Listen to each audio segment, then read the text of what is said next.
If you've ever tried making a fire with feather sticks, or if you're even thinking about trying, then we've got something here for you. Here at SylvanKin, we like to give ourselves a little bit of a challenge every time we go outdoors, and that's to see if we can start a fire using a stick, a ferro rod, and a knife. So to start off with, it's really important to choose the right stick. So as you can see here, you need to find a stick that's as straight as possible with minimal bumps and knots along the way, like you can see here. Because if you pick the wrong one, then when it comes to feathering sticks further down the line, you're going to have a lot more trouble than you need. Next, we move on to splitting the stick using a knife instead of an axe. Now to do this, all you need to do is find somewhere nice and firm on the ground to place your stick like so.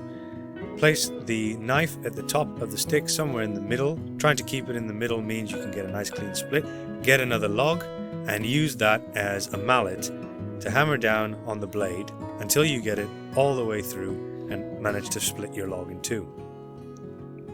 Now the reason it's important to split the log in the first place is twofold. One, if it's wet conditions, then the inside of the log is going to be the only place that's dry. And two, once you split the log, that gives us access to really useful ridges, which is what we're going to rely on when actually making the feather sticks. Now for making the feather sticks. As you can see, we've split the sections of the log a little bit further so that we have 4 pieces. The reason we've done that is because each piece gives us a roughly triangular shape, which is smaller and easier to work with, but also it gives us more ridges to start feathering with. A lot of people like to do feather sticks by holding the stick in place and running their blade along down the ridges. We find that one of the easiest ways to do this that requires minimal effort is to actually get your blade stuck into a nice firm bit of wood or anything else that can keep your blade nice and firm in position as you run the ridges of the stick back and forth along the blade, creating your featherings. Don't worry if your curls fall off, you can always use them later on when you've made your feather sticks and you can put them all together in one nice big pile. The key here is to try and make the featherings as thin as you possibly can. You really need to get a feel here for the bite of the blade on the stick to get this one right.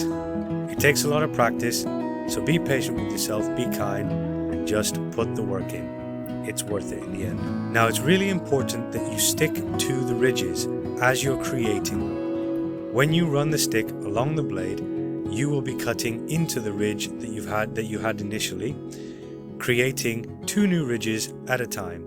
So if you look closely, you can see that we are actually turning the stick slightly every time we push it forward and draw it back. This is to make sure that we're staying along the ridges and catching a nice, thin, curling feather stick.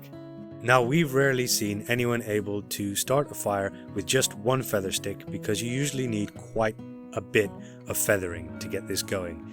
It's not the most efficient way to start a fire in the wild. It takes a lot of time, a lot of patience, and sometimes a lot of effort if your blade is a bit dull. But it does mean in very adverse conditions that you can find a source of dry tinder to start a fire. So as you can see, we've made a couple more feather sticks from the initial log that we split, all from the same stick at the beginning. The log we've picked here, we've chosen on purpose. What you're looking for is softwoods that burn well. And now, for our final trick, once we've got a nice neat pile of feather sticks, we take our striker. In this case, we've decided to use our knife because the striker that tends to come with the ferro rods is usually not that good. And there you have it. The fire successfully started. You can see the little bits of ferro shavings dancing away there as they're catching fire in the heat of the flame. Now that you've seen how we do it, let's see if you can do it too.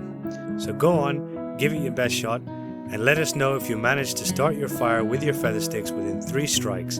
And just a little bit to mention at the end, our motto at SylvanKin is thrive and revive. So stay tuned for our next video where we'll go into ways to recycle and use ash in the wilderness to make sure you're getting every bit of goodness out of your fire after you've used it. See you next time.